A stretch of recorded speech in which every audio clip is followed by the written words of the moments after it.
تو اپنی حاجت کو پوری کرانے کا طریقہ میں بتا رہا ہوں.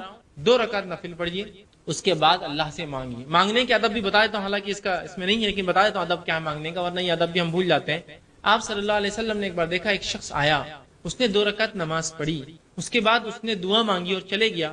آپ نے کہا اس کی قبول نہیں ہوئی. پھر ایک شخص آیا، 2 رکعت نماز پڑھی، اس کے بعد اللہ کی حمد و ثنا کی، اللہ کے رسول پر درود بھیجا اور پھر دعا کی. آپ نے کہا قبول ہو گئی. تو دعاؤں کے آداب کیا ہے؟ نماز پڑھا آپ نے 2 رکعت نفل، اس کے بعد سب سے پہلے اللہ کی حمد و ثنا کیجیے. اب اللہ کی حمد و ثنا کیا ہے؟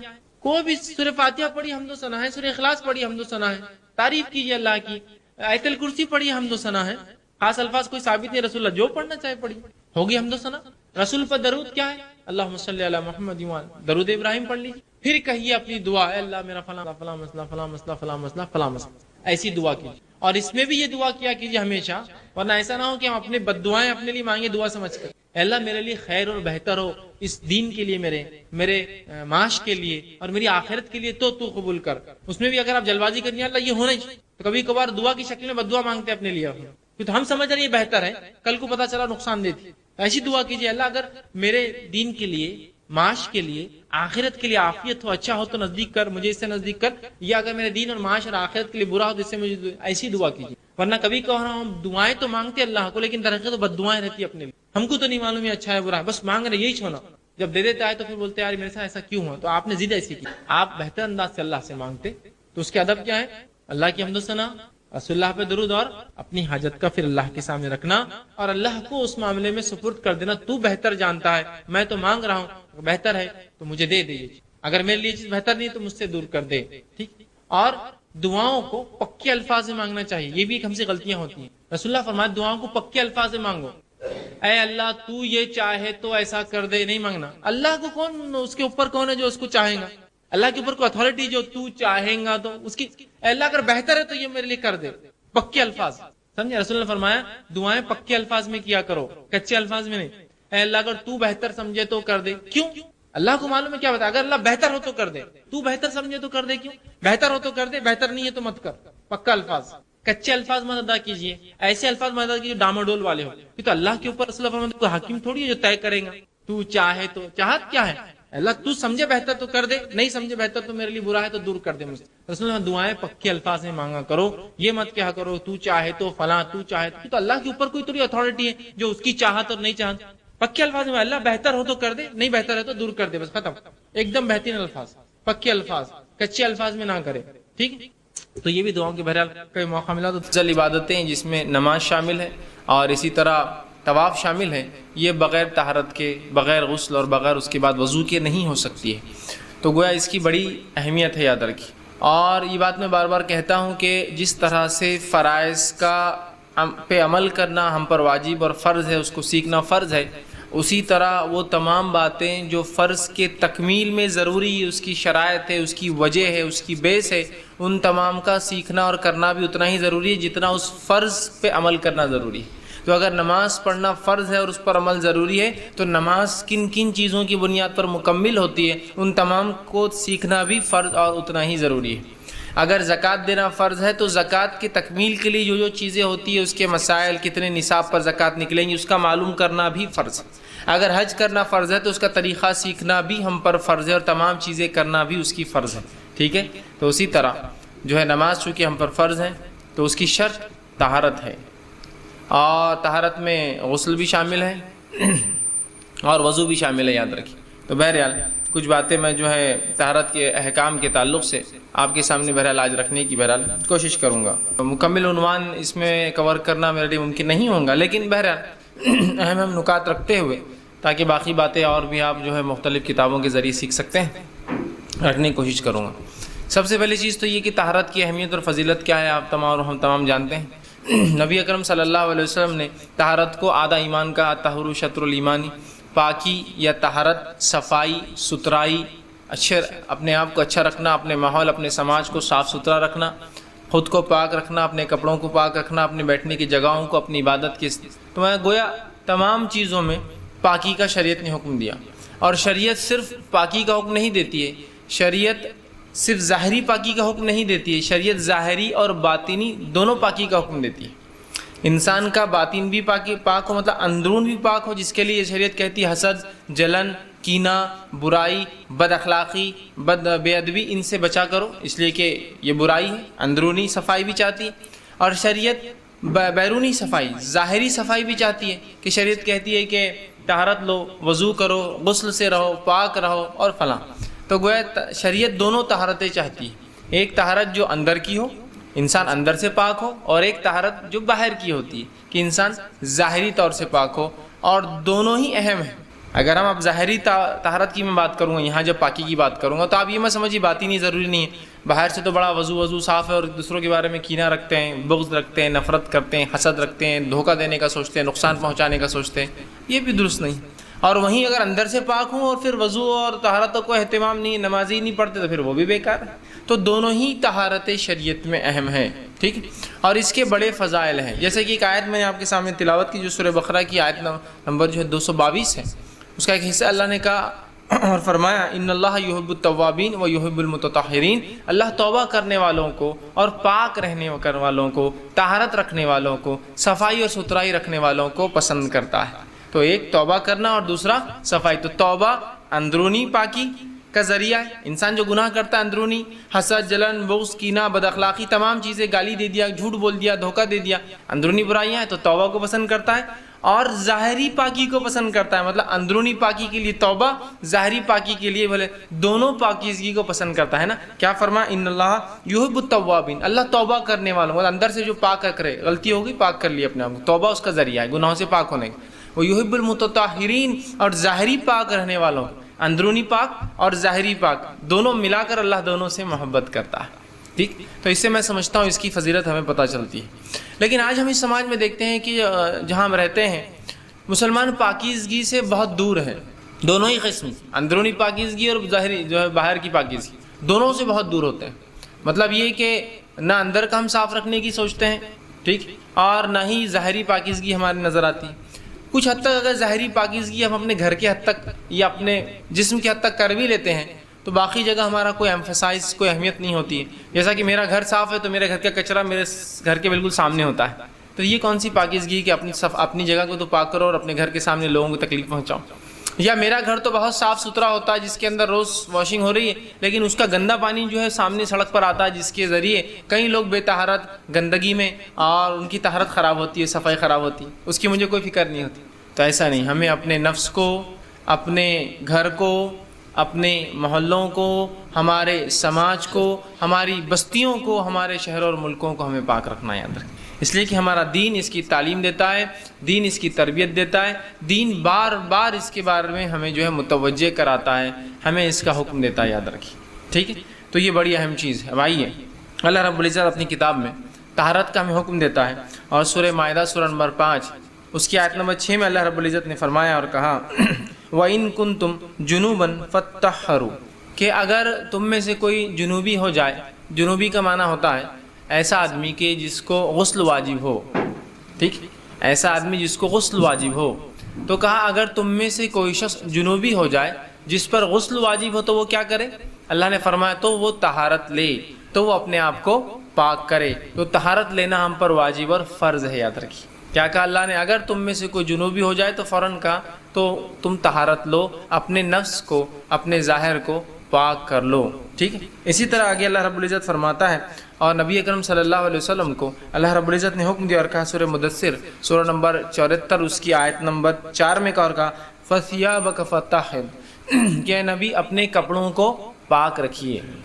ثوب کا معنی ہوتا ہے ڈریس جو اوپر انسان پہنتا ہے۔ فَثِيَابَكَ فَطَّهِّرْ، کہ نبی اپنے کپڑوں کو آپ جو ہے پاک رکھیے، صاف رکھیے۔ پہلی آیت میں جنابت کے تعلق سے کہا اگر جنوبی ہو تو پاک کر لو، دوسری آیت جو ہے کپڑوں کے تعلق سے، مطلب جہاں جنابت کی وجہ سے ہمارا غسل وہ ہوتا ہے اس سے بھی ہم پاک ہو جائیں گے، اور اس کے علاوہ جو کپڑے لباس ہم پہنتے ہیں وہ لباس بھی ہمارا پاک اور صاف ہونا، یاد رکھیے، یہ شرط ہے شریعت کے اندر، ٹھیک۔ اب اسی طرح تیسری جگہ جو آیت میں نے آپ کے سامنے تلاوت کی، اللہ رب العزت سورہ بقرہ سورہ نمبر 2 آیت 222 میں فرماتا اور کہتا ہے ان اللہ یحب التوابین و یحب المتطہرین، اللہ تعالیٰ جو ہے توبہ کرنے والوں کو، اور اسی کے ساتھ ساتھ فرمایا طہارت رکھنے والوں کو مطلب جو ہے جو توبہ کرتے ہیں مطلب اندرونی جو ہے برائیاں جو ہوتی ہیں اس کو پاک کرتے ہیں، اور ظاہری اعتبار سے جو ہے وضو کرتے ہیں، غسل کرتے ہیں، ان کو پسند کرتا ہے۔ اسی طرح نبی اکرم صلی اللہ علیہ وسلم فرمایا، سنن ابو داؤد کی روایت ہے، اور طہارت کے تعلق سے فرمایا کہا مفتاح الصلاۃ الطہور، کہ نماز کی چابی طہارت ہے، مطلب غسل اور پھر وضو۔ نماز کی چابی طہارت ہے، مطلب اس شخص کی صلاۃ قبول نہیں ہوتی جس کی طہارت درست نہ ہو، تو یہ اس کی شرط ہے۔ اسی طرح ایک اور روایت میں آپ صلی اللہ علیہ وسلم فرماتے ہیں اور فرمایا لا تقبل الصلاۃ بغیر الطہور، کہ اللہ تعالیٰ کسی کی نماز کو تب تک قبول نہیں کرتا جب تک کہ وہ وضو نہیں کر لیتا، مطلب جب تک کہ وہ پاک نہیں ہو جاتا اللہ اس کی نماز کو قبول نہیں کرتا، ٹھیک ہے۔ یہ صحیح مسلم کی روایت۔ اسی طرح تیسری روایت جو صحیح مسلم کی روایت، آپ نے فرمایا الطہور شطر الایمان، پاکی آدھا ایمان ہے، ٹھیک۔ تو آپ دیکھ رہے ہیں اور ہم دیکھ رہے ہیں کتنی باتیں شریعت نے پاکی کے تعلق سے بیان کی۔ اب آئیے پاکی کے طہارت کے کیا اقسام ہیں، صفائی کے کیا اقسام ہیں؟ تو صفائی طہارت پاکی کی دو قسمیں ہیں، پہلی قسم ظاہری اور دوسری قسم اندرونی۔ یہ دونوں ہی قسم ہمیں یاد رکھی، شریعت یہ دونوں چاہتی ہے، ہم اندرونی پاک ہو اور ظاہری پاک ہو۔ ظاہری پاکیزگی کیا ہو سکتی ہے کہ ہم غسل سے رہیں، بلا وجہ غسل میں تاخیر نہ کریں، ٹھیک، سہولت ہوتے ہی کر لے، یہ نہیں کہ ابھی کریں گے بعد میں کریں گے، ہو سکتا ہے موقع محل نہ ملے۔ اسی طرح جو ہے ہم باوضو رہنے کی کوشش کریں، اور نماز تو بہرحال وضو کے بغیر قبول ہی نہیں ہوتی ہے۔ اپنے کپڑوں کو ہم صاف رکھیں، ہم جہاں رہتے ہیں کھاتے پیتے ہیں اس جگہ کو صاف رکھیں، جہاں عبادتیں کرتے ہیں وہ جگہ ہماری صاف ہو، ہمارے محلے ہماری بستی اور ہمارے شہر جو ہے یہ صاف، یہ ہوا ظاہری طہارت۔ اور اندرونی طہارت میں مراد حسد، کینہ، بغض، تکبر، برائی، گالی دینا، بری باتیں دوسروں کے بارے میں خیال رکھنا، اسی طرح جو ہے برے قبیح جو ہے افکار جس کو کہیں گے، سوچ بھی رکھنا یا ایسے خیالات بھی لانا، ان سے بھی ہمیں اپنے آپ کو کیا کرنا پڑے گا، پاک کرنا پڑے گا۔ تو طہارت کی شریعت میں دو قسمیں ہیں، ایک طہارت جو ظاہری ہوتی ہے اور ایک طہارت جو اندرونی ہوتی ہے، دونوں کی اپنی اہمیت ہے۔ اندرونی طہارت خراب ہو جائے تو توبہ اس کا ذریعہ ہے صاف کرنے کا، برائی دل میں تھی کچھ تھا توبہ کر لیجئے۔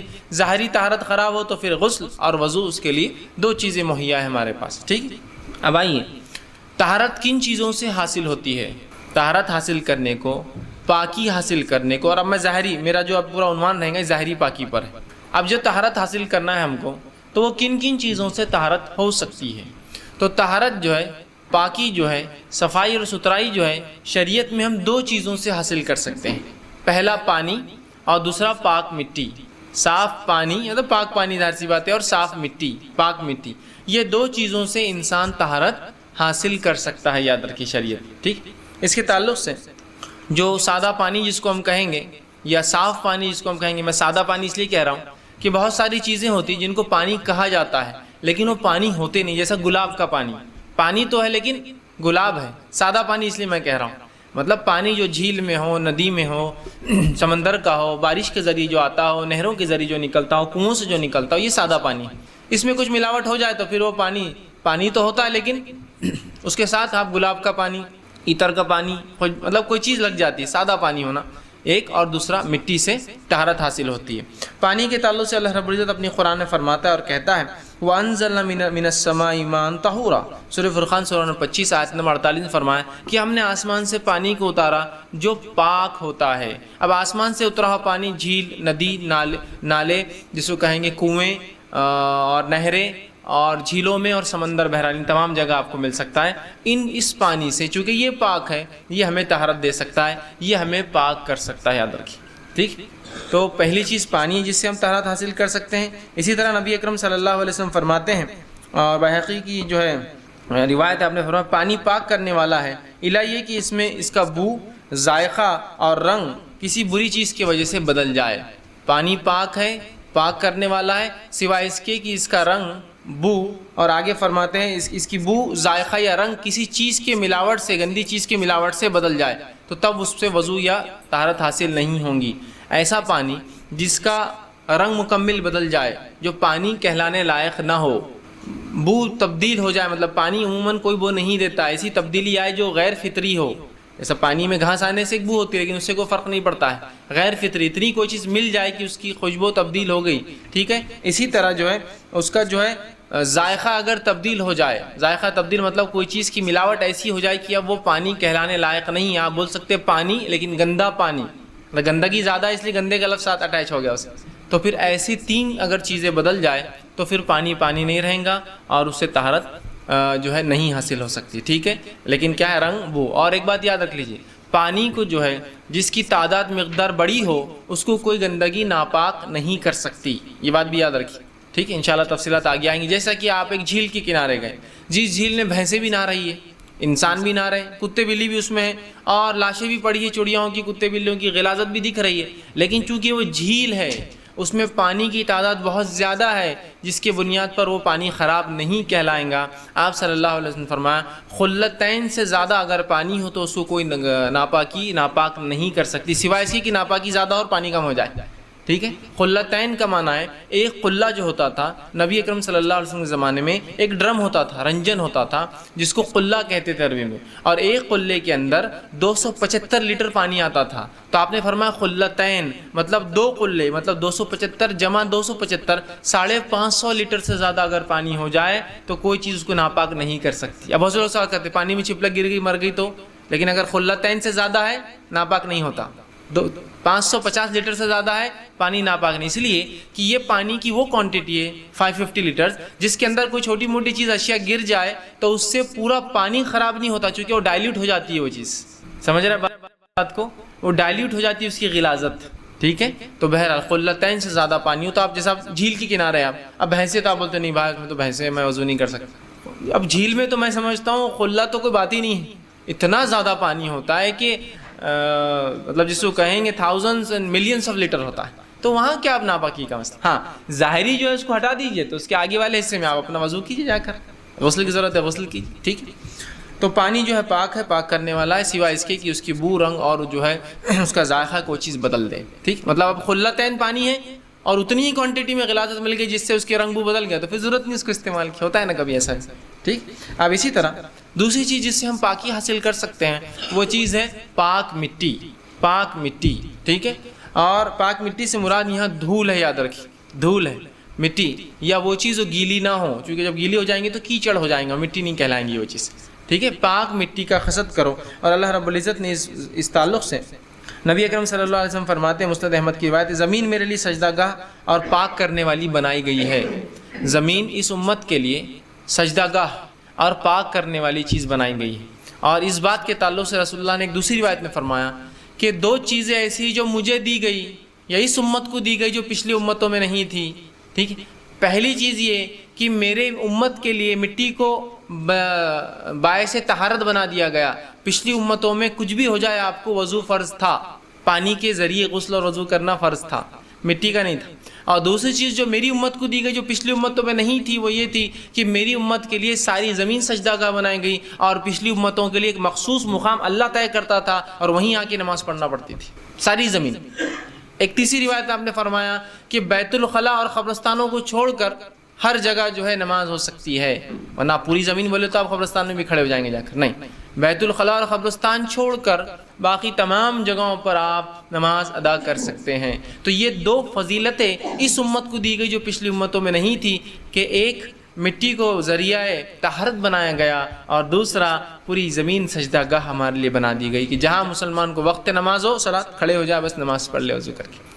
دوسرا اللہ رب العزت قرآن میں فرماتا ہے، سورہ نساء سورہ نمبر 4 آیت نمبر اس کی 43 میں، اور فرمایا فَلَمْ تَجِدُوا مَاءً فَتَيَمَّمُوا صَعِيدًا طَيِّبًا، اگر تم میں سے کوئی شخص اپنے بیویوں سے ملا ہو، رفع حاجت پیشاب پیخانے کو جا کر آیا ہو، اور اس کے بعد اللہ فرماتا ہے فَلَمْ تَجِدُوا مَاءً، پھر تم کو پانی نہ ملے تو پھر کیا کرو، فَتَيَمَّمُوا صَعِيدًا طَيِّبًا، تو پھر تم پاک مٹی کا قصد کرو۔ صعیداً طیباً کا لفظ یاد رکھیے، اور پاک مٹی وہی ہوتی ہے جو سوکھی ہوتی ہے، گیلی مٹی پر شک ہے کہ کس چیز کی وجہ سے وہ گیلی ہوئی ہے، ٹھیک ہے۔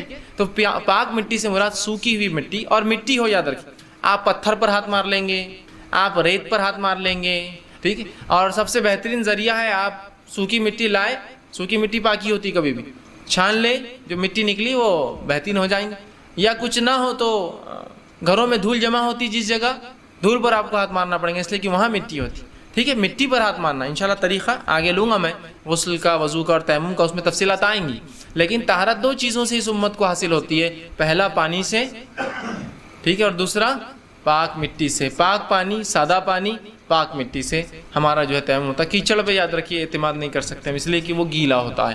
اسی طرح تیمم کے تعلق سے جو لوگوں کو شک ہوتا ہے کہ جیسا آپ مثال کے طور پر نماز کا وقت ہوا، پانی نہیں ملا، تیمم کے لیے آپ گئے، آپ نے تیمم کر لیا، آپ تیمم کر کے آ گئے، نماز وہ ہو گئی، اس کے بعد آپ کو پانی میسر آ گیا، تو لوگ سمجھتے ہیں یار پچھلی نماز نہیں ہوں گی اپنی، اب پھر سے نماز کے لیے چلو وضو کر لو اور تیمم کر لو۔ دیکھیے ایسا نہیں ہے، جو عبادت جس حالت میں ہو گئی وہ ہو گئی۔ مثال کے طور پر کل تک میں زکوٰۃ کا لائق نہیں تھا، میرا نصاب کو مال نہیں پہنچتا تھا، اب یہ سال پہنچا تو کیا میں پچھلے سال کا بھی ارادہ کر لوں کہ نہیں پچھلا بھی دے دیتا ہوں یار کچھ نکال کے؟ ضرورت ہی نہیں ہے اس کی۔ آپ تب جس حالت میں تھے اس حالت کو شریعت کاؤنٹ کرتی ہے آپ کی۔ تو اب جب جس حالت میں آپ نماز کے لیے جا رہے تھے تب پانی نہیں ملا، آپ نے تیمم کر لیا، آپ کی وہ نماز ہو گئی، اب دہرانے کی اس کو ضرورت نہیں ہے، یاد رکھیے، ٹھیک ہے۔ اس لیے کہ نبی اکرم صلی اللہ علیہ وسلم، صحیح بخاری کا ایک واقعہ ہے کہ جو ہے معاف کرنا ترمذی کی روایت ہے، کچھ صحابہ کو یہ ہوا کہ کیا جب ہم تیمم سے وضو کر لیتے ہیں، مطلب طہارت حاصل کر لیتے ہیں، نماز پڑھ لیتے ہیں، تو اس کے بعد پانی مل جائے تو کیا پھر ہم کو دہرانا پڑے گا؟ جیسا 2-4 دن ہو گیا عرب کا اس ماحول میں، 2-4 دن ہو سکتا پانی نہ ملے۔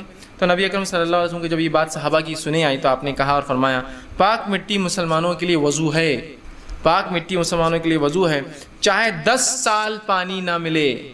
مطلب تیمم مکمل قائم مقام ہے وضو کا، 10 سال تک بھی اگر پانی نہ ملے اور تم کو تیمم کرنا پڑے تو تمہاری نماز درست ہے۔ یہ امپورٹنس، اہمیت بتانے کے لیے ہوتا نا، آپ بولتے نا 10 سیو جی، سینکڑوں، ہزاروں لوگ تھے، تو ایگزیکٹلی 1000 نہیں ہوتے ہوں، ایک پیمانہ ہوتا ہے رفلی بتانے کے لیے۔ تو آپ نے کہا 10 سال بھی، کہ تو صحابہ گھبرا رہے تھے کہ اب ہم سفر کو 3-4 دن تھے، اب پانی نہیں ملا، تو کیا شہر میں آنے کے بعد پانی ملنے کا وضو کر کے پھر سے پوری نمازیں پڑھے؟ تو اس پہ آپ سے فرما رہے ہیں کہ تیمم مسلمانوں کے لیے وضو کا قائم مقام ہے، بدل ہے، چاہے 10 سال پانی نہ ملے، مطلب 10 سال تک بھی ایسی نماز پڑھے تو تمہاری نماز درست ہے۔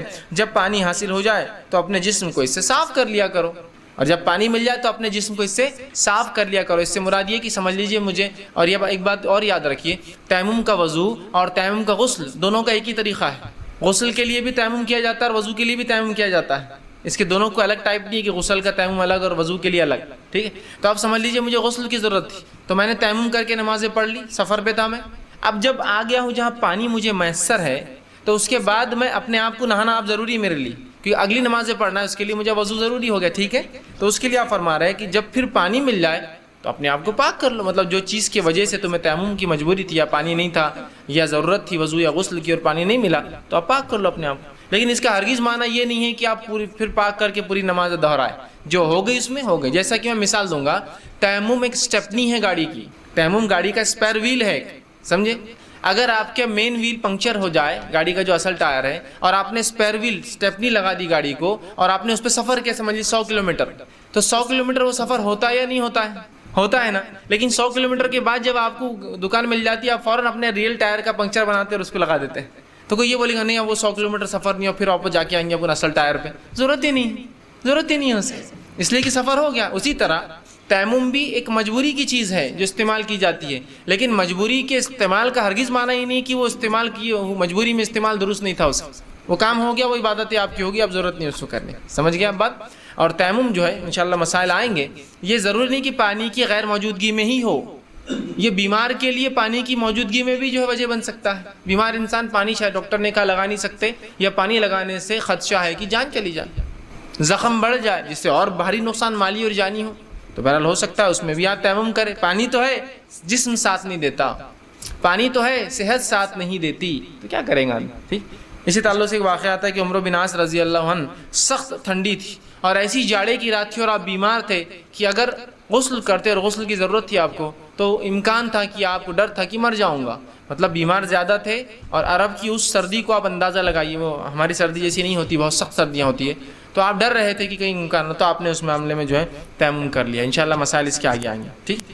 اب آئیے نجاست جو ہے وہ کیا ہوتی ہے، گندگی کیا ہوتی ہے؟ تو گندگی دیکھیے، ہر وہ چیز جو، یا نجاست کے اقسام جس کو کہیں گے ہم، وہ ہوتی ہے جو انسانی جسم سے نکلتی ہے، جس کو عام زبان میں کہوں گا پیشاب اور پیخانے کے ذریعے سے نکلنے والی چیز نجاست ہے، یا آپ کو ناپاک کر دیتی ہے، دونوں باتیں ہوتی ہیں۔ کچھ چیزوں کا نکلنا، یا وہ چیز خود بذات ناپاک ہوتی ہے، اور کچھ چیزوں سے نکلنے سے جسم ناپاک ہوتا ہے، پورے اس کو آپ نہیں کہہ سکتے کہ وہ ناپاک ہے، سمجھ رہا؟ تو پیشاب اور پیخانے کے ذریعے سے کوئی چیز نکل جائے یہ ناپاکی ہے. اسی طرح خون اور پیپ کا جسم سے نکلنا یہ ناپاکی ہے. ٹھیک. اسی طرح جو ہے حرام جانوروں کے پیشاب پیخانہ یہ ناپاکی ہے. حرام جانوروں کا گوبر یا لیت جو سوکھا ہوا بھی ہو یہ ناپاکی ہے. ان کی جلد، ان کے جسم سے نکلی ہوئی چمڑیاں وہ ناپاک ہے. ہاں حلال جانوروں کی جلدیں جن کو رنگت دے دی جاتی، صاف کیا جاتا ہے، وہ تو حلال استعمال، لیکن حرام جانور تو یہ تمام چیزیں ہم کہہ سکتے ہیں یہ پلید ہے اور ناپاکی ہے. تو ان کے نکلنے سے ہمارے لیے اس کو دھونا، صاف کرنا واجب ہو جاتا ہے. سمجھ رہے آپ بات کو کہ خون نکل گیا، پیپ نکل رہا ہے تو یہ ناپاکی ہے. اب آپ کے لیے طہارت مطلب اس کو صاف کرنا. میں یہ نہیں کہہ رہا ہوں وضو غسل ٹوٹتا ہے نہیں ٹوٹتا، وہ ایک الگ مسئلہ ہے، لیکن وہ ناپاکی ہے، اس کو ضائع کرنا پڑے گا. حرام جانوروں کی پیشاب یا پیخانہ جسم پہ لگ جائے اب آپ کو صاف کرنا ہوگا، اس لیے کہ وہ ناپاکی ہے. سمجھ رہا؟ یا شرمگاہ سے دونوں طرف سے کچھ نکل جائے تو ناپاکی، اب اس کو آپ کو صاف کرنا ہوگا. کچھ کے نکلنے سے غسل ٹوٹتا ہے اور کچھ کے نکلنے سے صرف وضو ٹوٹتا ہے. ٹھیک. تو یہ ناپاکیاں ہیں. ٹھیک. تو یہ تمام چیزیں ناپاکی میں شمار ہو سکتی ہیں. اسی طرح اب جب طہارت کی ہم بات کر رہے ہیں تو اب رفع حاجت، پیشاب یا پیخانے کو جانے کی کچھ مسائل بھی ہم دیکھ لیتے ہیں، کچھ باتیں، تاکہ وہاں بھی طہارت کرنا ہے تو طہارت کن چیزوں سے ٹوٹتی ہے اور پھر اس کو کیسے کیا جاتا ہے. میں دونوں باتیں رہوں. جیسے میں نے وضو کی بات کی تو وضو ٹوٹنے کے بعد کب ٹوٹتے ہیں؟ رفع حاجت سب سے ایک عام چیز ہے، پیشاب پیخانے کو جانا سب سے بنیادی وجہ ہے ہمارے وضو کے ٹوٹنے کی. پھر میں غسل کا جب مسئلہ لوں گا تو پھر غسل کب ٹوٹتا ہے اور پھر اس کا طریقہ، اور وضو کب ٹوٹتا ہے اور پھر اس کا طریقہ، وہ انشاءاللہ ایک کے بعد ایک آتا جائیں گا. تو اب نجاست کو زائل، نجاست کو نکالنے کے لیے جو ہے رفع حاجت ہمارے لیے ضرورت پڑتی ہے. جسم سے پیشاب پیخانہ جو نکلتا ہے یہ ہمارے جسم کی صحت کی تندرستی کے لیے ضروری بھی ہے، لیکن اس کے نکلنے سے انسان کا وضو ٹوٹ جاتا ہے، یاد رکھیے. تب ان کے کیا ادب ہے اور ان میں کیسی طہارت لی جائے، اس کے بعد غسل، اور اس کے بعد انشاءاللہ اور بھی چیزیں میں رکھوں گا آپ کے سامنے. آئیے تو سب سے پہلے ہم دیکھیں گے رفع حاجت، پیشاب یا پیخانے کو آپ کو جانا ہے، قضاء حاجت جس کو کہیں گے، تو کن باتوں کو ذہن میں رکھنا آپ کے اور میرے لیے ضروری ہے. ورنہ ان چیزوں میں ہم بڑی بد احتیاطی کرتے ہیں اور بہت ساری گندگی اور پتہ نہیں کیا کیا مسئلے، بیماریاں اور پریشانیاں یہ صرف ان چیزوں کو احتیاط نہیں کرنے سے ہوتی. معلوم، ہاتھ بغیر دھوئے کے کھانا کھا لے رہے ہیں، پیشاب پیخانے میں پانی کی کوئی تمیز نہیں ہے، نہیں ہم تو فلاں کلچر سے متاثر ہے تو کوئی کاغذ استعمال کر رہا ہے نا، کوئی فلاں چیز استعمال کر رہا ہے. پانی میں نے کیوں کہا پانی اور مٹی صرف دو چیزیں پاک کر سکتی ہے، مطلب آپ کاغذ مت لائیے بیچ میں، آپ دوسری چیزیں مت لائیے بیچ میں، اصل یہی بنیاد ہے. لیکن ہم فلاں کلچر سے متاثر ہے تو ہمارے لیے تو پانی کی ضرورت ہی نہیں ہے. ہم پانی کو بچانے کو آپ کو ضرورت نہیں ہے. اللہ جس نے اس دنیا کو بنایا اس نے کسی حکمت کے ساتھ ہی یہ تمام احکامات ہم کو اور آپ کو دیے. ٹھیک ہے. تو ہمیں ان چیزوں کی فکر کرنے کی زیادہ ضرورت نہیں جو اللہ کا ذمہ ہے. ہم وہ فکر کریں اپنے اعمال کی جو ہمارا ذمہ ہے. ٹھیک. تو بہرحال تو اس چیز کو وہ کرے. تو کیا چیزیں ہمارے ذہن میں ہو جب رفع حاجت کے لیے جائے، جب بیٹھے اور جب نکلے. 3 حصوں میں بات رکھوں گا آپ کے سامنے. جاتے وقت کی کیا احتیاط ذہن میں ہوں گی، بیٹھتے وقت کیا احتیاطیں ذہن میں ہوں گی، واپس آتے وقت کیا احتیاطیں ذہن میں ہوں گی. کچھ باتیں ہو سکتی ہے ایسا لگے کہ یار یہ تو تھوڑی بے شرمی ہے، بے شرمی نہیں ہے، یہ علم ہے اور یہ ضرورت ہے، یہ واجبات کی بات ہو رہی ہے. ٹھیک ہے. بہرحال چلیے آئیے. تو سب سے پہلی چیز کہ انسان جب رفع حاجت کو جائے، پیشاب یا پیخانے کے لیے جائے تو انسانی نظروں سے دور جائے. نبی اکرم صلی اللہ علیہ وسلم کے تعلق سے روایت میں آتا جب آپ رفع حاجت کو جاتے تو بہت دور جاتے کہ ہم میں سے کوئی بھی آپ کو دیکھ نہیں پاتا. ایک روایت میں عبداللہ ابن مسعود رضی اللہ عنہ فرماتے ہیں میں رسول اکرم صلی اللہ علیہ وسلم کے ساتھ جب آپ بیت الخلاء کو جاتے، پیشاب یا پیخانے کی حاجت کو جاتے تو میں پانی لے جایا کرتا. میں آپ صلی اللہ علیہ وسلم کے ساتھ بہت دور جاتا. ایک مقام کے بعد رسول اللہ مجھ سے پانی لے کے میری نظروں سے بھی دور چلے جاتے، مطلب دونوں انسانی نظروں سے دور، اور پھر رسول اللہ اس شخص چونکہ وہ ساتھ چلتے آپ وسلم کی حفاظت کے لیے، دیکھنے کے لیے، پانی دینے کے لیے، پھر آپ اس سے اور دور چلے جاتے، اتنے دور کہ ہم انہیں دیکھ نہیں پاتے. ایک مرتبہ رسول اکرم صلی اللہ علیہ وسلم رفع حاجت کے لیے گئے، جیسا کہ آپ کی عادت اور سنت تھی، بہت دور نظروں سے چلے گئے، بڑی تیز آوازیں آنا شروع ہوئی. ہم سب گھبرا گئے، کیا بات ہے. کچھ لوگ دوڑتے ہوئے یہاں آ گئے کہ بھائی کیا بات ہے رسول اللہ، کہاں ہیں، آوازیں آ رہی بہت. اور ہم کو ڈر ہوا کہ دشمن نے حملہ نہ کر دیا ہو، کوئی مسئلہ نہ ہو. لیکن ہمت تو کسی کی بھی نہیں ہو رہی تھی کہ آگے بڑھے، چونکہ رسول اللہ نے آواز ہم کو نہیں دی کہ آؤ، اور ہم گھبراتے رہے. تھوڑی دیر بعد جب رکے تو رسول اللہ صلی اللہ علیہ وسلم آتے ہوئے دیکھے. ہم نے کہا اللہ کے رسول ہم تو بڑے گھبرا گئے تھے، کچھ آوازیں ہم نے سنی، ہم کو ڈر لگنے لگا کہ آپ کے ساتھ کچھ ہو نہ گیا ہو. تو آپ نے کہا کہ نہیں ایسا مسئلہ نہیں تھا. جب میں رفع حاجت کے لیے گیا تو جنوں کے 2 گروہوں میں لڑائی ہو گئی، جو کافر اور جو مومن تھے، اور دونوں میرے پاس آئے اور کہا آپ صلح کروا دیجئے. اور ہم لوگوں کو ڈسپیوٹ جگہ کے اوپر تھا، ایریے پر تھا کہ فیصلہ کر دیجئے کون کہاں رہیں گا. آپ نے کہا میں نے پھر دونوں میں فیصلہ کر دیا اور دونوں نے میری بات کو قبول کر لیا. اور میں نے مومن جنوں سے کہا کہ تم جو ہے پہاڑوں کے دروں میں جا کر رہو، ٹھیک، یا اونچے مقامات پر رہو، مطلب پہاڑ کے جو علاقے ہوتے پہاڑی، اور جو کافر جن تھے ان سے کہہ دیا کہ تم غیر آباد سمندری ٹاپوؤں میں جا کے رہو، اور دونوں نے میری بات کو قبول کر لیا۔ بات سمجھ؟ تو یہاں بھی راوی کیا کہتے ہیں، رسول اللہ بہت دور چلے گئے تھے، ہم دیکھ نہیں پا رہے تھے، ہمیں آوازیں، ہم ڈر رہے تھے، لیکن رسول اللہ پتہ تھا اتنے دور جاتے تھے، ہو سکتا ہے بھاگنے تک وہاں پہنچ بھی نہ سکیں، تو سوچا کہ انتظار کرنا زیادہ بہتر ہے۔ سمجھ رہے آپ؟ تو انسانی نظروں سے دور جانا ہے آپ کو، جب بھی آپ کو وہ کرنا ہے۔ یہ بات تب کے لیے لاگو ہوگی جب آپ کھلے میں کر رہے ہیں، بند کے لیے لاگو نہیں، ورنہ بند اس میں بھی آپ دور کسی علاقے میں جائیں گے، وہاں ضرورت ہی نہیں، بند ہے۔ اور آج کل الحمدللہ ہم شہروں میں رہتے ہیں اور بند ہوتے ہیں، لیکن اگر آپ کو کبھی مجبوری آ جائے جنگل میں تو یاد رکھیے اس کے لیے ہوگا، ورنہ آج ہم لوگوں کو دیکھتے ہیں سڑک سے، آپ ہائی وے سے گاڑیاں چلا رہے ہیں اور لوگ انسانوں کی طرف منہ کر کے رفع حاجت کے لیے بیٹھے ہوئے۔ کم از کم اتنی حیا تو ہونا چاہیے کہ پیٹ کر لے آدمی، مجبور ہوتا ہے نا، مجبوری یہ سمجھو، جانے تک چھوٹ جا رہا تھا تو وہیں بیٹھ گیا راستے پر، مطلب گاڑیاں جا رہی ہیں اور اس ہائی وے کی طرف گاڑیوں کو دیکھتے دیکھتے رفع حاجت کے لیے کھڑا یا بیٹھا ہے۔ سمجھ رہا بات؟ کیسی مطلب گھنونی بات ہے، کتنی بے شرمی کی بات ہے، مطلب شرم و حیا کا تقاضا انسانیت بھولتی جا رہی ہے، اور پھر وہی جانور اور جس کو ہم کہیں گے اینیمل انسٹنکٹ اپنے اندر واپس جگا رہی ہے، جو جانوروں کی خصلت کہیں گے، ننگا ہونا، جسموں کو دکھانا۔ یہ آدم کی اولاد اور آدم کی اور انسانوں کی فطرت نہیں ہے ننگا ہونا، یاد رکھیے، اس کا فطری تقاضا ہی نہیں یاد رکھیے، سمجھا؟ تو یہ بات یاد رکھیے، ورنہ بہت سے لوگوں کو دیکھا جاتا ہے چوراہوں پر بیچ میں کھڑے رہ کے بس شروع ہے، اور ہر کوئی دیکھ رہا آس پاس سے، اور لوگ اپنی نظریں بچا کے جا رہے ہیں، ان کو کوئی شرم نہیں آ رہی۔ سمجھ رہا؟ چوراہوں پر، نکڑوں پر کھڑے رہ کے طہارت ہو رہی ہے۔ کم از کم اگر ایسی ضرورت تھی تو کہیں دور جاتے، نکڑ چوراہوں پر لوگوں کے گھروں کو طہارت کا مقام بنا دیا آپ نے۔ ایک جگہ سے میں گھر سے میرا گزر ہوا تو وہاں اوپر لکھا ہوا تھا، یہاں دیکھو گدھا مت رہا ہے، بڑا ایسا بورڈ لگا ہوا تھا، اور نیچے 2 آدمی پیشاب کرتے کھڑے تھے۔ میں نے کہا ماشاء اللہ، وہاں انہوں نے لکھ دیا، چونکہ ان کے گھر کے پاس لوگ پیشاب کر رہے تھے، اتنا تنگ کر دیا تو انہوں نے وہاں لکھ دیا تھا تاکہ کم از کم وہ لوگ ذلیل تو ہو کہ دیکھو گدھا مت رہا ہے، ٹھیک ہے، لیکن اس کے بعد بھی لوگوں کو شرم نہیں، کھڑے ہیں وہاں۔ سمجھ رہے ہیں؟ تو بہت احتیاط کیجیے، ٹھیک ہے۔ تو نظروں سے دور جانا، یا عام زبان میں کہوں گا اپنے گھروں میں تو دروازوں کا مکمل بند ہونا اس میں جا کے، تاکہ کوئی دیکھ نہ سکے، کوئی آ نہ جائے، ٹھیک۔ چلیے، دوسری چیز کا لحاظ، اس حالت میں کوئی ایسی چیز ساتھ نہ رکھے جس پہ اللہ کا ذکر یا اللہ کا نام واضح لکھا ہو۔ جیسے کہ ایک روایت میں آتا، نبی اکرم صلی اللہ علیہ وسلم سے ایک انگوٹھی تھی جو کھلی باہر آپ پہنتے تھے، جسے محمد رسول اللہ لکھا تھا، جو مہر تھی آپ کی، سٹیمپ تھا، جو بادشاہوں کا آپ خطوط لکھتے، لیٹرز لکھتے تو اس پر مارا جاتا، تو وہ آپ اتار دیا کرتے تھے۔ تو اس سے علماء لکھتے ہیں کہ ایسی کوئی چیز جو ظاہری اللہ کا نام یا ذکر ہو، جیسا آپ کے پاس مصحف ہے، جیب میں قرآن ہے، آپ پڑھنے کے عادی ہیں، تو وہ نہیں لے جا سکتے آپ۔ رہا معاملہ وہ قرآن جو الیکٹرانک فارم میں موبائل، آئی پاڈ یا دوسری چیزوں میں ہے، وہ الگ چیز ہے، اس کی حرمت قرآن جیسی نہیں، لیکن جو مصحف ہوتا ہے، پیج وائز جو قرآن ہوتا ہے، اس کی بڑی حرمت ہے، اس کو تو نہیں لے جا سکتے۔ وہ الیکٹرانک فارم میں ہے کہ تو اگر کوئی موبائل گر گیا اس میں قرآن ہے تو آپ یہ نہیں بولتے قرآن گرا، موبائل گرا، لیکن قرآن جو مصحف پیپر میں ہوتا ہے، بک بائنڈیڈ بک میں ہوتا ہے، اس کی بڑی حرمت ہے، یاد رکھیے، تو اس کو نہیں لے جا سکتے آپ۔ یا کوئی بھی اس چیز پہ کھلا اللہ کا نام لکھا ہو، اور رسول اللہ جو پہنتے ہیں وہ مہر پہنتے تھے، اب خامخواہ لوگ آیت الکرسی لٹکا لیتے ہیں، اللہ کے نام کے کڑے ڈال لیتے ہیں، یہ ضرورت نہیں، تو تعویذات ہے، اور یہ یاد رکھیے شریعتاً درست نہیں، حرام ہے۔ بہرحال تو ایسا کوئی چیز اس پہ ذکر نہ لے جائے۔ تیسری چیز، بیت الخلاء میں داخل ہوتے وقت جو ہے اپنا الٹا پاؤں اندر ڈالے، پہلے دایاں پاؤں الٹا، لیفٹ لیگ ڈالے آپ پہلے، اور مسجد میں داخل ہوتے وقت سیدھا ڈالے، تو یہاں الٹا یاد رکھیے۔ بہت سے لوگ بس طہارت کو تو جانا ہے، کیا پرواہ کون سا پیر جا رہا ہے، بس جانا ہے۔ یہ سنت کا بھی اہتمام کرے، اس سے کیا فائدے ہو سکتے ہیں دنیاوی اعتبار سے واللہ عالم، لیکن ہم اس کے فائدے اٹھا رہے ہیں۔ کچھ چیزیں ایسی ہوتی ہیں جو سمجھ میں نہیں آتی، لیکن اگر بنانے والا اتنا حکیم ہو تو آپ اعتماد کر لیتے ہیں، بھائی یہ دوا ہے، اس میں کیا پتہ ہے کہ آپ کو نہیں، پھر کیوں کھا رہے؟ نہیں، وہ حکیم صاحب نے دیے، وہ بہت ہوشیار ہے، انہوں نے اگر دیے ہوں گے تو فائدہ ہوگا۔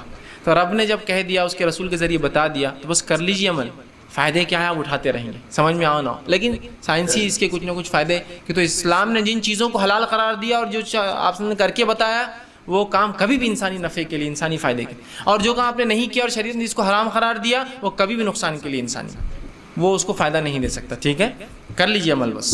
تو الٹا پیر ڈالیے، سب سے پہلے سیدھا پیر مت ڈالیے، ٹھیک ہے، الٹا پیر آپ ڈالیں گے، اور الٹا پیر جب آپ ڈالیں گے تو ڈالنے سے پہلے یہ دعا پڑھیں گے، بسم اللہ، ٹھیک ہے، یہ دعا ہے جو بیت الخلاء میں جانے کی دعا ہے، اور بہت چھوٹی سی، اللہم انی اعوذ بک من الخبث والخبائث، اے اللہ میں تجھ سے، بسم اللہ، اللہ کے نام سے، اے اللہ میں تجھ سے پناہ چاہتا ہوں خبث اور خبائث سے، مطلب وہ جنوں سے جو انتہائی قسم کے غلیظ جن ہوتے ہیں، اور جو انسانوں کو جب وہ ننگے ہوتے ہیں، پیشاب یا پیخانے کی حاجت کو جاتے تب تاڑتے ہیں، تب تکلیف پہنچاتے، تب ایذا دیتے ہیں، تو میں پناہ مانگتا ہوں ایسے جن سے، خبث اور خبائث ان کی مذکر مؤنث سے، مذکر خبث اور مؤنث جو خبائث، ان دونوں سے میں تیری پناہ میں آتا ہوں.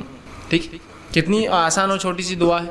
لیفٹ لیگ ڈالیں گے اور اس سے پہلے دعا پڑھتے ہوئے آپ داخل ہوں گے. اگر آپ داخل ہو گئے اور پھر یاد آئے دعا بھول گیا تو اب دل میں آپ پڑھ لیں گے، کہ تو زبان سے ادا کرنا تو حرام ہو جائے گا بیت الخلاء میں آپ. لیکن دل کے معاملے کو اللہ پکڑ نہیں کرتا ہے. جو خیالات دل میں آتے ہیں اللہ پکڑ نہیں کرتے، لیکن اچھا خیال یہ دعا ہی آئیں گی نا، تو دل میں پھر کر لیجیے. ہوتا ہے ویسے لوگ جا کے ارے کیا کروں، دل میں آپ زبان پہ لانا تو حرام ہے آپ کے لیے، چونکہ بیت الخلاء میں وہاں نہیں ہو سکتا. اب دل میں آپ پڑھ لیجیے، ٹھیک ہے، تو آپ دل میں پڑھیں گے اس وقت، لیکن آپ زبان سے ادا کرتے پہلے اندر جو ہے داخل ہوں گے. اسی طرح چوتھی چیز، زمین سے قریب ہونے سے پہلے اپنے کپڑے کو نیچے یا اوپر نہ کرے. دونوں باتیں ہو سکتی ہیں. کچھ جگہ کپڑے لمبے ہوتے ہیں تو اوپر کرنا پڑتا ہے بیت الخلاء کو بیٹھنے کے لیے، اور کچھ جگہ کپڑے نیچے کرنا پڑتا ہے بیت الخلاء میں بیٹھنے کے لیے. ڈیپینڈ ہے کلچر کے اعتبار سے، ماحول کے اعتبار سے کیا لوگ پہنتے ہیں. اگر کسی نے صوف پہن رکھا ہو لمبا جو جھبا ہوتا ہے رب، تو وہ اوپر کریں گا، لیکن وہیں کسی نے پینٹ پہنا ہو تو نیچے کریں گا. تو میں دونوں باتیں کہوں گا، اوپر یا نیچے کرنے سے پہلے اتنے جھک جائے کہ اگر امکان ہو کہ کہیں سے نظریں پڑتی ہو. چونکہ کچھ جگہ سمجھ لیجیے بیت الخلاء گاؤں میں آپ چلے جائیے 4 فٹ کی دیوار ہوتی ہے بیت الخلاء، سمجھ رہے ہیں، یا 3 فٹ کی دیوار ہوتی ہے، نیچے بیٹھ جائے تو نہیں دکھیں گا. ٹھیک، یا کچھ علاقوں میں آپ جائیے بیت الخلاء کو صرف 3 فٹ کا دروازہ رہتا ہے. ٹھیک، پھر آپ وہاں کیا کریں گے، آپ مجبوریاں ہوتی ہیں، اس کے علاوہ چارہ ہی نہیں آپ کے پاس، چارہ ہی نہیں. ایسی مجبوریاں آ سکتی، جیسا مثال کے طور پر آپ کسی جیل میں چلے جائیے، یا جیل میں آپ نے کبھی دیکھا ہوگا تو بیت الخلاء صرف 3 فٹ کے ہوتے دروازے، کیونکہ قیدیوں کو چھوڑا نہیں جا سکتا کسی بھی حال میں. ان کو بند نہیں، مطلب ایسا نہیں چھوڑا جاتا جہاں وہ بند ہو کر کچھ پلان کر سکتے ہیں، کچھ منصوبے کر سکتے ہیں. اور بیت الخلاء میں کیا کرتے ہیں، عموماً وہ نیچے کا کھود دیتے ہیں، اور اگر بڑے راستے ہو تو نکل کے بھاگ جاتے ہیں.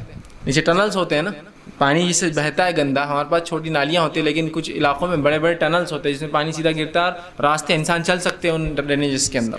سمجھ رہا ہے بات؟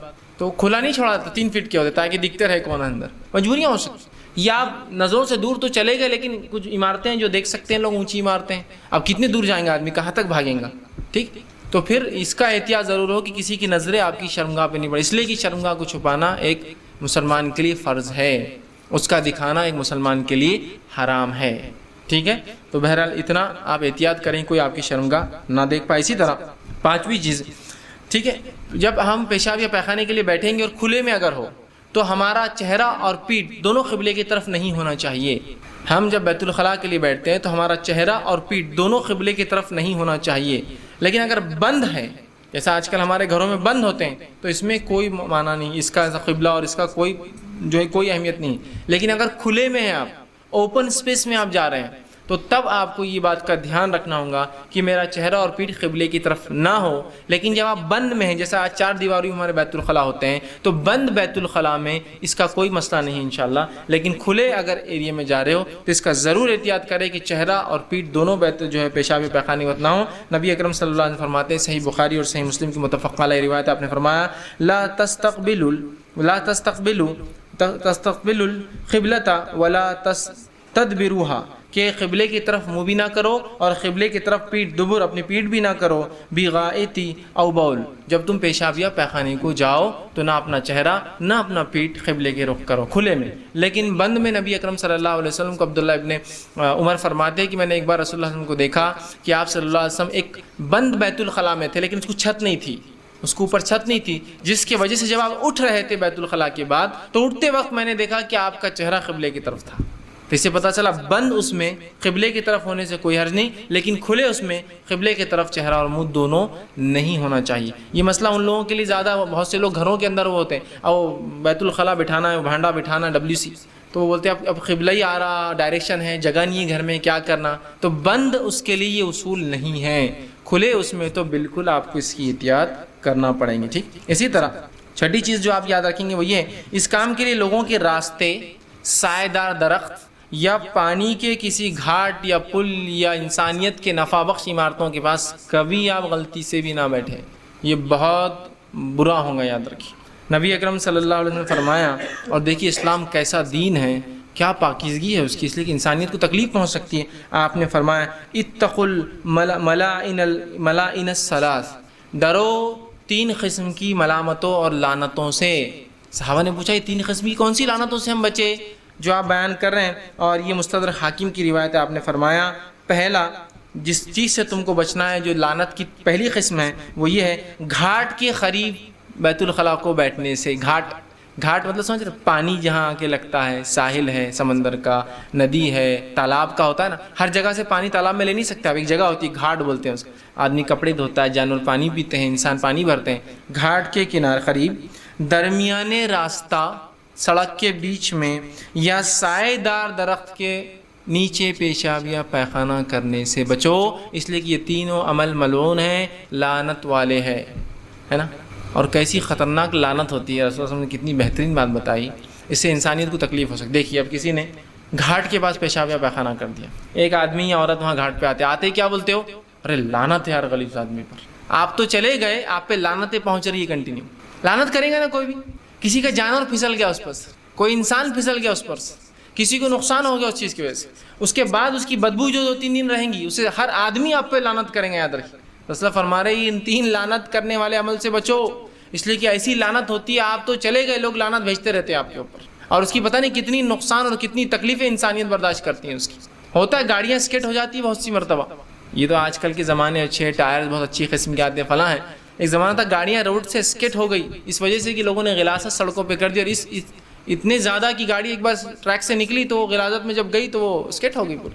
دیکھ رہے آپ، لعنت ہے نا، ان لوگوں کو جو تکلیف پہنچی اس کے لیے معلوم لعنت والے مستحق کون ہیں۔ اگر نظروں سے دور جاتے تو کسی کو تکلیف ہوتی، نہ کوئی گھاٹ ہوتا، نہ کوئی راستہ ہوتا، نہ کوئی سایہ درخت ہوتا۔ اب لوگ سایہ درخت میں آرام کرنا چاہتے ہیں، آرام کرنے اور دیکھا کہ یہاں تو غلاظت پڑی، لعنت، لوگ لعنت بھیج رہے ہیں، تو بچیے۔ ٹھیک، اسی طرح ایک روایت میں آتا ہے نبی اکرم صلی اللہ علیہ وسلم فرمایا اور کہا کہ ایسے جو ہے درخت کے نیچے بھی لعنت بچو جو پھلدار درخت ہوتا ہے۔ پھلدار درخت کا اس لیے ہو سکتا ہے لوگ پھل کھانے آئیں اور وہ غلاظت کی وجہ سے آپ پہ لعنت بھیجے۔ تو اندازہ لگائیے کہ کہاں کرنا ہے، کیسا کرنا ہے، کہاں جانا ہے، کیا معاملہ ہے، سب رسول اللہ صلی اللہ علیہ وسلم نے بتا دیا۔ ان چیزوں پہ عمل کرے تو انشاءاللہ ایک بہترین صاف ستھرا اور شفاف معاشرہ مسلمانوں کا بنے گا۔ آج ہم اپنے محلوں میں نکلیے، بہت سے لوگ اپنے بچوں کو نکالتے اور گھر کے سامنے بٹھا دیتے بیت الخلاء کے لیے۔ میں یہ بات سمجھتا ہوں کہ آپ کو اللہ نے مال و دولت نہیں دی ہے، آپ کی غربت کی حالت ہے، لیکن اس حالت میں بھی کیا اتنی تمیز نہیں ہو سکتی کہ ہم بستی سے تھوڑا سا دور نکلنے کی صرف کوشش کریں؟ یہ تو کر سکتے ہیں نا، بہرحال۔ اس کے بعد جو چیز ہم یاد رکھیں گے وہ یہ 8ویں چیز کی قضاء حاجت کو جب انسان جا پیشاب پیخانے کے لیے تو آپ صلی اللہ علیہ وسلم نے گفتگو کرنے سے منع کیا ہے نا۔ ہمارے پاس بہت سی بار میں نے دیکھا کہ گاؤں کے اندر خاص طور سے لوگ ہوتے ہیں، چلو جا کے آئیں گے، چلو جا کے آئیں گے، پلان کر کے ہوتا پہلے، وہ دونوں اپنا ٹائم میچ کر لیتے ہیں اور پانی لے کر چلے ہیں، اور آمنے سامنے بیٹھ کر کیا چل رہا کھیتی کا، تیرے کیا ہو رہا تیرا معاملہ، کیا تیرا یہ چل رہا میرا، آمنے سامنے یا بازو بازو بیٹھ کر بات چیت چالو، یا الٹے بیٹھتے پیٹ کو پیٹ کر کے پھر بات چیت چالو۔ آپ سب نے منع کیا اس لیے کہ اس سے بے-حیائی پھیل سکتی ہے، بے شرمی پھیل سکتی ہے، برائیاں عام ہو سکتی ہے، انسان برائی کو برائی نہیں سمجھنا شروع کرتا ہے، وہ ایک عام معمول زندگی کا ہو جاتا ہے۔ تو آپ نے ان سے منع کیا۔ حدیث کے الفاظ یوں ہیں، یہ جو ہے مسند احمد کی روایت ہے، 2 آدمی قضاء حاجت کے لیے جائیں تو ایک دوسرے سے چھپ کر بیٹھے، ساتھ جانے میں کوئی اتنی راستہ ہے، احتیاط ہے، چھپ کر بیٹھے کہ ایک ادھر کہیں چھپ گیا، ایک ادھر کہیں چھپ گیا، بیٹھے اور آپس میں ایک دوسرے سے باتیں نہ کریں کیونکہ اللہ ان پر ناراض ہوتا ہے۔ ٹھیک ہے، تو یہ بہت بری بات ہے۔ یہ تو بہرحال میں گاؤں کی ایک مثال دے دیا، میں نے شہروں میں یہ چیز دیکھی۔ بوائز ہاسٹل، اس کی گواہی تو میں دے سکتا ہوں کہ بوائز ہاسٹل میں ایک مرتبہ میرا ایک جگہ جانا ہوا، تو میں جب وہاں گیا اور ایک رات مجھے رکنا پڑا، رکنے کے بعد جب فجر کا وقت ہوا تو میں وہاں سے اٹھ کر نیچے اترنے لگا۔ جب نیچے میں اترا تو میں تھوڑا سا رک گیا اور پھر واپس چلے گیا، اس لیے کہ مجھے ایسا لگا کہ میں ابھی بھی سو رہا ہوں اور خواب میں کچھ دیکھ رہا ہوں۔ چونکہ جب میں وہاں سے اترا تو سامنے بیت الخلاء تھی اور 4-5 بیت الخلاء پوروں کے دروازے کھلے اور لوگ بیٹھے ہوئے اس کے اندر۔ تو میں جب آیا تو مجھے لگا شاید میں ابھی بھی خواب میں ہوں، میں واپس چلا گیا۔ پھر جب اوپر گیا تو وہ لوگوں کو ایسا لگا کہ یار ان کی وجہ سے میں گیا، تو سب نے دروازہ بھیڑا، سب نے دروازہ بھیڑا، کچھ نہیں بتایا، مسلمان غیر مسلم دونوں تھے اس کے اندر۔ اندازہ نہیں کیا بے حیائی کہ ہاسٹل کے دروازے کھلے بیت الخلاء کے اور کھلے بیٹھے، کہ میں اوپر سے اترا تو مجھے لگا میں ابھی خواب میں ہوں۔ فجر کے وقت میں آدمی کیا ہوتا، پوری نیند جاگتا بھی نہیں، مسجد جانے تک کبھی اس کی نیند جاگتی پوری، تو مجھے لگا شاید میں غفلت میں ہوں تو واپس چلا گیا میں۔ اب میں غفلت میں نہیں، ان لوگوں کو سمجھ میں آیا، دروازہ بھیڑا تو پھر میں اتر کر گیا۔ تو مجھے تعجب ہوتا، کہا ایسی سسٹم ہے ہاسٹلس میں، یہ معاملہ رہتا، کوئی شرم نہیں، کوئی ہے نہیں، سب دوست تو ہے، سب ایک جیسے تو ہے، مرد تو ہے نا سب، اس میں کیا ہے؟ ٹھیک، اور یہی بے شرمی، بے-حیائی اور برائی اور غلاظت کی آج جو ہے وجہ بنتی ہے، یاد رکھیے۔ ٹھیک، تو بات نہ کریں اور دور ایک دوسرے سے بیٹھے کر جائے بھی۔ دوسری چیز اس معاملے میں کہ اب جانے کی تو جانے کا ہوا، جانے کے بعد جو ہے اب جب استنجا کریں گے یا طہارت لیں گے تو اس میں کیا کیا چیزیں آپ ذہن میں رکھیں گے۔ تو پہلی چیز، ہڈی یا لیت سے آپ طہارت نہیں کریں گے۔ ہڈی سے مراد ہڈیاں ہوتی ہیں نا، جانور جو کھانے کے بعد ہوتی ہے، اور لیت سے مراد حلال جانوروں کا سوکھا ہوا گوبر، اس لیے کہ نبی اکرم صلی اللہ علیہ وسلم نے فرمایا اور کہا لید اور ہڈی سے استنجا کرنے سے بچو، اس لیے کہ یہ تمہارے بھائی جنوں کی غذا ہے۔ اصلا فرماتے ہیں میرے پاس کچھ جن اور کہا ہے محمد صلی اللہ علیہ وسلم اپنی امت کو اس چیز کی تاکید کرو کہ جو ہڈی ہوتی، جو حلال جانور ذبح ہوتا ہے اس کی ہڈی نکلتی ہے، وہ ہڈیاں اللہ نے ہمارے لیے حلال کر دی اور وہ ہمارے لیے گوشت جیسی بن جاتی ہے۔ وہ جانور جن پر اللہ کا نام لے کے ذبح ہوتا ہے، وہ جانوروں کی ہڈیاں جنوں کے لیے گوشت بن جاتی ہے اللہ کے حکم سے۔ اور کہا وہ جو لیت ہوتا ہے، جو حلال جانوروں کا گوبر ہوتا ہے جو سوکھ جاتا ہے، وہ ہمارے جانوروں کی غذا ہے، جنوں کی غذا نہیں، ان کے جانوروں کی غذا ہے۔ تو کہا محمد اپنی امت کو تاکید کرو اس معاملے میں کہ وہ ہڈی اور لیت سے، سوکھے ہوئے حلال جانور کے گوبر سے استنجا نہ کرے۔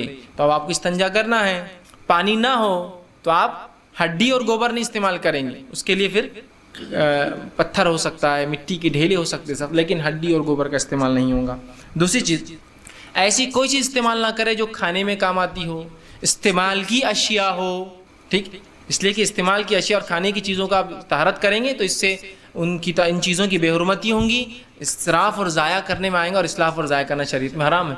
ورنہ ایسا ہوتا ہے، میں ایک مرتبہ ایک صاحب مجھے ایک واقعہ سن لائیں کہ ایک مسجد کا تعمیری کام ہو رہا تھا، کسی نے 1000 اینٹ لا کر صدقہ کر دی کہ بھائی مسجد میں لگا دیں۔ چونکہ سیمنٹ کا انتظام نہیں ہوا تھا تو اینٹیں پڑی رہ گئی، اور انہوں نے کہا کہ انشاءاللہ جب سیمنٹ آ جائے گا تو اینٹوں کا انتظام ہوگا۔ وہ صاحب 1 سال بعد رمضان سے پہلے آئے، جو رمضان سے پہلے اینٹیں دے کے گئے تھے، آئے تو دیکھا تو اینٹوں کا ڈھیر، آدھی زیادہ اینٹیں غائب ہے اور باقی ٹوٹی پھوٹی پڑی ہے، اور کچھ ثابت آج بھی رکھی ہے۔ آ کر پوچھا بھائی یہ اینٹوں کیا ہو؟ تو کہا لگ گئی سب۔ بولے کہاں لگ گئی؟ لگ گئی، رکو، بولے تھوڑی دیر دیکھ لو کہاں لگ گئی۔ بولے وہ وہاں کھڑے رہے، تھوڑی دیر بعد ایک آدمی آیا، ایک اینٹ لیا، پھوڑا اور طہارت کو لے کے چلا گیا، تو کہا لگ گئی پوری راستے۔ تو یہ حلال چیز تھی نا، استعمال کی چیز تھی اینٹ، آپ طہارت میں لیں گے اس کو؟ آپ کو اتنا ہے تو اپنی اینٹ خریدیے، پھوڑ کر لائیے اس کو گھر سے۔ اور پتہ نہیں ایک عجیب ذہنیت مسلمانوں کی کیا بنی ہوئی ہے، طہارت خانے میں جاتے ہیں، پانی کا استعمال کرتے اور ڈھیلوں کا کرتے ہیں۔ یہ دونوں کا استعمال ہو ہی نہیں سکتا بیک وقت۔ ڈھیلے صرف پانی کی غیر موجودگی میں استعمال ہو سکتے، نہیں زیادہ طہارت حاصل ہوں گی۔ یہ زیادہ طہارت کا تصور تم نے لایا کہاں سے؟ یہ تصور آیا کہاں سے کہ دونوں کریں گے تو زیادہ ہوں گے؟ مطلب اسٹیپنی اور اوریجنل ٹائر دونوں لا کے چلائیں تو گاڑی کو زیادہ فائدہ ہوگا؟ یہ دونوں رہن دو ٹائر، بیوقوفی کی بات ہے، احمق بات ہے۔ پانی ہونے کے بعد بھی ڈھیلے استعمال کرتے، ڈھیلے کو استعمال کر کے وہاں رکھتے جہاں دوسروں کا ہاتھ لگے اس کی دیوار پر طہارت خانے کی، تاکہ لوگ دیکھیں۔ یہ سب لعنت کی وجہ بنتی، سب گندے ڈھیلے ہوتے ہیں، اور چوک طہارت خانے کے اندر پھینکتے ہیں ان ڈھیلوں کو لا کر۔ ارے پانی ہے نا، پھر ڈھیلوں کی ضرورت ہوتی ہی نہیں، پانی کی موجودگی میں ہو ہی نہیں سکتی ایسی طہارت۔ آگے رکھوں گا میں عائشہ کا ایک قول اس تعلق سے۔ بہرحال تو ڈھیلوں کا استعمال کر سکتے، لیکن ڈھیلے استعمال کی چیز نہ ہوں، حلال کھانے پینے کی اشیاء نہ ہوں، بلکہ پتھر جو عام استعمال کے نہ ہوں، اور جن کے استعمال کرنے سے کسی کو تکلیف بھی نہ ہو۔ کسی کے استعمال کے پتھر بھی ہو سکتے ہیں، ان کو بھی نہ لے آپ، بہرحال ٹھیک۔ دوسری چیز جو ہے، تیسری چیز جو ہے، طہارت کے لیے سیدھے ہاتھ کا استعمال نہ کرے۔ نبی کا شرمگاہ کو چھونے کے لیے سیدھے ہاتھ کا طہارت سے مراد دھونے کے لیے اور ہاتھ لگانے کے لیے سیدھے ہاتھ کا استعمال نہ کرے، بلکہ پانی صرف سیدھے ہاتھ سے لے سکتے آپ، استعمال الٹے ہاتھ کا ہوگا دھونے میں بھی اور ہاتھ لگانے کا جہاں معاملہ ہوگا۔ اس لیے کہ نبی اکرم صلی اللہ علیہ وسلم نے کہا، صحیح بخاری اور صحیح مسلم کی متفق علیہ روایت، آپ نے فرمایا لا یمس احدکم ذکرہ بیمینہ، کوئی شخص اپنے سیدھے ہاتھ سے اپنی شرمگاہ کو نہ چھوئے، ٹھیک۔ اور پھر آپ نے فرمایا کہا وہو بولو، اور جب وہ پیشاب یا پیخانے کو جائیں، ولا یمسہ من الخلاء بیمینہ، اور جب وہ بیت الخلاء جائے تو دھونے میں بھی جو ہے سیدھے ہاتھ کو استعمال نہ کرے۔ نہ چھونے میں سیدھا ہاتھ استعمال ہوگا، نہ دھونے میں سیدھا ہاتھ استعمال ہوگا۔ دھونے سے مراد ہاتھ لگانے کے معاملے میں تو آپ سیدھے ہاتھ سے پانی لے سکتے ہیں، لیکن شرمگاہ کو صرف الٹا ہاتھ لگا سکتے ہیں۔ مجبوریاں، جسمانی کمزوریاں، جسمانی مجبوریاں، طہارت خانوں کے یا سسٹم کی کبھی مجبوریاں ہو سکتی ہے، وہاں اللہ انشاءاللہ معاف کرنے والا ہے، لیکن عام حالت میں سیدھے ہاتھ سے نہ آپ چھوئیں گے نہ دھوئیں گے، اس سے پانی لے سکتے ہیں، باقی تمام کام الٹے ہاتھ سے آپ کریں گے، ٹھیک۔ تو اس کی ممانعت ہے، بہت سے لوگوں کو دیکھا گیا وہ سیدھا اور الٹی کوئی تمیز نہیں کرتے، بالکل تمیز کیجیے، اس لیے کہ آپ نے اس کی تاکید فرمائی ہے، ٹھیک۔ اسی طرح چوتھی چیز جو ہے، ڈھیلوں کا استعمال کرے تو کم از کم 3 ڈھیلوں سے طہارت کرے، اور اس سے زائد کی ضرورت پڑے تو پھر طاق عدد میں 8 نمبرز میں سے 3، 5، 7 یا اس سے ایسا نمبرز میں 9 ایسا ہو سکتا ہے، ٹھیک ہے۔ تو ڈھیلوں کا استعمال جب آپ کریں گے تو منیمم 3 سے ڈھیلے سے ہوں گی طہارت، یاد رکھیں 3 ڈھیلوں سے، 3 ڈھیلوں سے۔ اب کچھ لوگ بولتے ہیں ایک ہی ڈھیلا لے کے 3 طرح سے استعمال کرے تو رسول اللہ 3 ڈھیلے کیوں بول رہے ہیں؟ مطلب خاموخواہ ہے کہ 3 بولنا، لفظ 3 کا لانا۔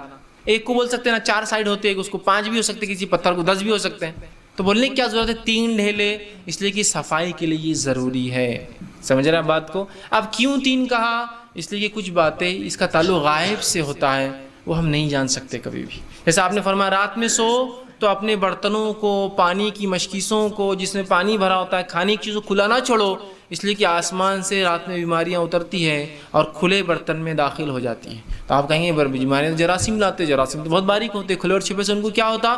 واللہ عالم، یہ غائب کا علم ہے جو اللہ جانتا ہے۔ ہو سکتا ہے اللہ روک دیتا ہوں گا جس کو ڈھاکا ہوا ہوتا ہوں گا، اور اللہ اجازت دے دیتا ہوں گا جس کا کھلا ہوتا ہوں ان جراثیم کو۔ واللہ عالم، یہ غائب کا معاملہ ہے۔ تو کیوں 3 سے؟ واللہ عالم، یہ غائب کا معاملہ ہے، لیکن اتنا کرنا ہے ہم کو احتیاط، ٹھیک؟ اس لیے کہ نبی اکرم صلی اللہ علیہ وسلم صحیح مسلم کی روایت فرمایا، رسول اللہ صلی اللہ علیہ وسلم نے ہمیں منع کیا کہ پیخانے یا پیشاب کے وقت قبلے رخ منہ کرنا، یا دائیں ہاتھ سے استنجا کرنا، سیدھے ہاتھ سے مطلب دھونا یا اس کو پکڑنا، یا 3 ڈھیلوں سے کم میں استنجا کرنا، 3 سے کم میں نہیں، اس سے زیادہ لے سکتے آپ استنجا کرنا، یا لید اور ہڈی سے استنجا کرنا۔ ان تمام سے منع کیا گیا، 3 ڈھیلوں سے کم نہیں لینا، ہڈی اور لید سے استنجا نہیں کرنا، سیدھے ہاتھ سے نہیں چھونا، یہ سب منع کردہ، اور قبلے کی طرف منہ نہ کرنا، ٹھیک ہے؟ ان چیزوں سے منع ہے، روکا گیا، ٹھیک ہے؟ اور یہ بہت ضروری ہے، ٹھیک؟ تو 3 ہو ڈھیلے کم از کم، گریٹر دین اگر ضرورت ہے، غلاظت زیادہ ہے، اور پیشاب کے لیے بھی ہو سکتا ہے 3 ڈھیلے، اور پیخانے کے لیے بھی ہو سکتا ہے، اس لیے کہ آپ کو دونوں چیزیں آ سکتی، سفر پہ ہے، پانی کی کمی ہے۔ اب اس سے 3 سے زیادہ لینا ہے تو پھر 5 منگائیے، 5 سے زیادہ لینا تو 7 منگائیے آپ، ٹھیک ہے؟ بہرحال اس سے استنجا آپ کریں، ٹھیک ہے؟ اس کے بعد جو ہے 5ویں چیز آپ یاد رکھیے، ڈھیلے اور پانی کے استعمال میں جو ہے آپ خلط ملط نہ کریں۔ پانی ہو تو ڈھیلوں کی ضرورت نہیں ہے، پانی نہ ہو تو ڈھیلے کفایت کر جائیں گے، پھر جب پانی ملے تو آپ طہارت کر کے دھو لیں۔ مثال کے طور پر مجھے پانی نہیں ملا جس کی وجہ سے پیشاب پیخانے کو میں بیٹھ گیا، اس کے بعد جب بھی مجھے پانی ملے گا وہاں میں آرام سے جو ہے پانی سے اس حصے کو دھو لوں گا، یاد رکھیے، کیونکہ پانی مل گیا اب مجھے، اب دھو لے آپ اس کو، ٹھیک ہے؟ لیکن ڈھیلے اور پانی کا ایک ساتھ استعمال درست نہیں ہے۔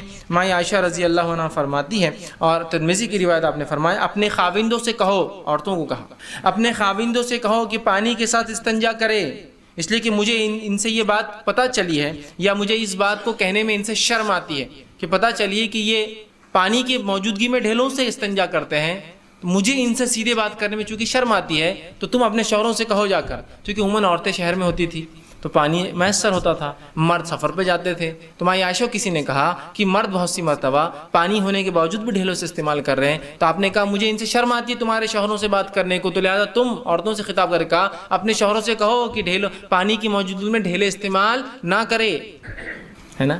اور ماں عائشہ کا یہ کہنا رسول اکرم صلی اللہ علیہ وسلم کی سنت کے مطابق میں تھا۔ آپ سب کو آپ نے دیکھا ہوگا، آپ سب کو آپ نے سنا ہوگا، اب آپ کی بیوی تھی، زوج تھی، ہے نا؟ تو بہرحال آپ نے کہا کہ اپنے شوہروں کو منع کرو اس عمل سے کہ ڈھیلے پانی موجود ہے لوگ، تو میں آج کہوں گا کہ لوگ مسجد کے طہارت خانوں میں ڈھیلے بھی لاتے ہیں اور پانی بھی استعمال کرتے ہیں۔ سمجھنے کی بات ہے کہ تیمم پانی نہ ہونے کی شکل میں ڈھیلے، پانی نہ ہونے کی شکل میں تیمم ہے۔ اب کوئی آدمی کہیں نہیں میں تیمم بھی کر لیتا پہلے اور پھر وضو کر لوں گا، کون سی بات ہوئی؟ ٹھیک ہے؟ تو بہرحال ڈھیلوں کا استعمال تب ہوگا جب پانی موجود نہ ہو، پھر پانی مل جائے تو آپ شرنگا میں پانی ڈال کے دھو لے، اس کو ہو گیا معاملہ ختم، ٹھیک؟ آئیے تیسری چیز، بیت الخلاء سے فارغ ہونے کے بعد کیا کریں؟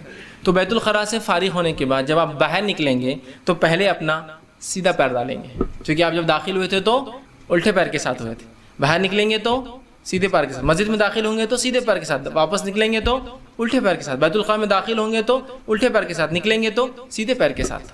تو سیدھا پیر پہلے باہر، پھر الٹا پیر پہلے باہر، دوسرا باہر نکالیں گے اس کے بعد، اور دوسری چیز یہ کریں گے، ایک دعا جو آپ سے پڑھتے ہیں غفرانک کا، سب سے چھوٹی ہے غفرانک کا، جس کا معنی ہوتا ہے کہ اے اللہ جو میں تجھ سے مغفرت طلب کرتا ہوں، یا اے اللہ میرے گناہوں کو مجھ سے دور کر، یہ بھی اس کا معنی ہے۔ اور دوسرا ایک معنی علماء لیتے ہوئے یہ ہے کہ اللہ جیسے تو نے میرے جسم کے برائی کو، غلاظت کو مجھ سے دور کیا،